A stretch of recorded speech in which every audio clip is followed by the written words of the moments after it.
What's up guys, welcome back to a brand new video. Today we are going to be going over my wish list for Rumble Royale Season 1. As most of you know, the map is currently in beta and will officially be launching its first season very soon. I have enjoyed Rumble Royale deeply, I like the map, but there are some things that I would like changed. Now in this wish list there will be some nitpicks because I'm somebody who likes to complain about everything. Also, the ideas in this list are not in any particular order, so there isn't really anything I want more than the other. And of course, this list is my opinion, so please do not flame me in the comments if you disagree with anything I say, and let's do this. Now, while I was making this video, I did realize that the developers did put out a Season 1 roadmap, so anything that I say in this video, I will let you know if it's in that roadmap.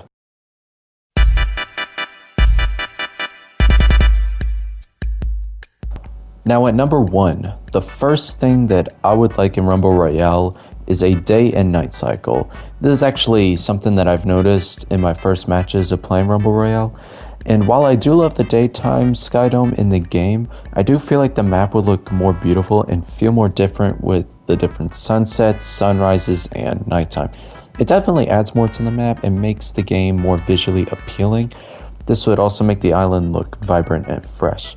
This change is actually coming in the middle of the season, confirmed by the roadmap, so that's nice to see.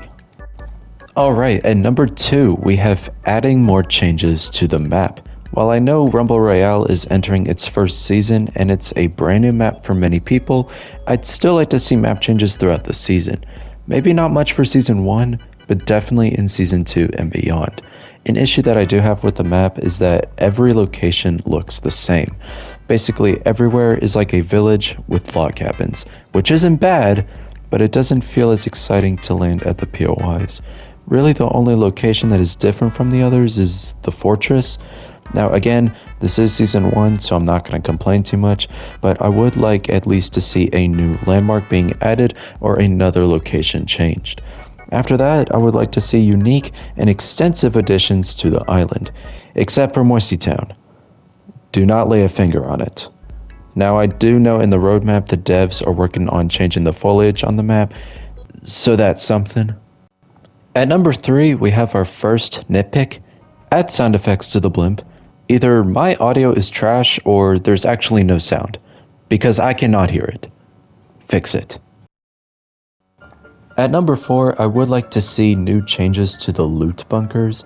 Now these loot bunkers are like mini vaults scattered across the map where you can get loot and crystals. However, I don't see the point in going for these. Besides crystals, there's already so many chests on the island that it is almost not worth going to the bunkers. I feel like if people wanted to go out of their way to break them open, there would have to be new types of chests that would give you better loot or something. I don't really have a compromise to this issue, I just don't see the bunkers being as useful as they could be. There should definitely be some more additions inside these bunkers to make them worth going for.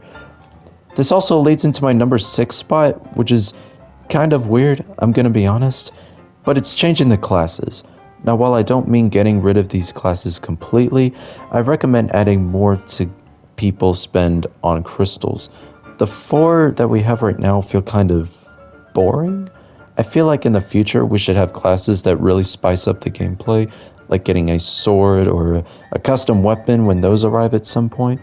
For example, the instant reload class is not very interesting or too helpful. Maybe I'm just weird, but I've never used that class, nor I ever will. Alright, at number 7. This is gonna cause a lot of backlash because the community is so split on this. But remove glider redeploy. Now, before you call me psychotic, let me explain.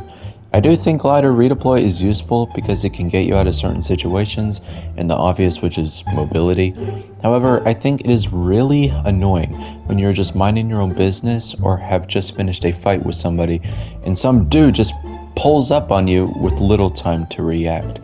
And since this is a zero build map, if there's no cover near you or you don't have mobility, you're kind of screwed.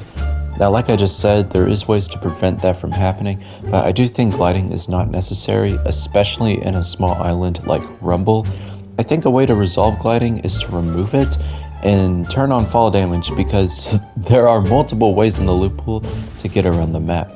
I said what I said, and that's what I want. Make it happen. This actually leads into number 8, another nitpick, which is adding vehicles. Now I don't mean modern cars or helicopters and planes, but just a simple vehicle like the golf cart. Again, Rumble is a small map, and this isn't necessary, but it'd be a nice addition to the map, and I feel like would be way more interesting than Grider free-to-play. At number 7, I want to see the Forge stations updated. Now as of right now, we have the different power gauntlets, which is cool, but I don't think it fits Rumble that much, and are kind of annoying to go against. Luckily, you don't see them too often because they need to be purchased with crystals. However, I do want the Forge stations to be changed weekly or every 2 weeks so it brings in new items that spice up the gameplay. This is actually confirmed in the roadmap, so that is exciting to see. I feel like when the custom weapons or melee weapons are introduced, that would be a perfect addition to the Forge stations. Alright, at number 9, we have our final nitpick. It's the music. I do love the Rumble Royale starting music, however, I feel like it should only be played when you are on Spawn Island. Again, I love the music, but it can get pretty old after listening to it for so many times. I think it could also be pretty distracting while you are dropping in and fighting other players. And at our number 9 spot, we have rank rewards. This is actually not something specified in the roadmap, which is kind of weird. I don't think there's a purpose for having ranks in the game besides to show off that you've been grinding. I do think whenever you rank up, you should get a reward of some sort, maybe a power-up during the match. I'm not sure, but ranks do need to have more of a use besides flexing. And finally, at our number 10 spot, we have challenges. This is also not in the roadmap, which I understand, although I think challenges would keep players engaged within the game. Let's say you complete a challenge and get XP for doing so. I think that would be pretty neat. It could be silly challenges or grinding ones, or even challenges that relate to the storyline, which has been taking place in the game. Either way, I feel like those would be a fun addition. Well, that was my list. I hope you enjoyed my rambling about everything that should be added to Rumble. Hopefully I didn't upset too many people, and as always, leave a like, that's always appreciated, and I will see you guys next time. Peace.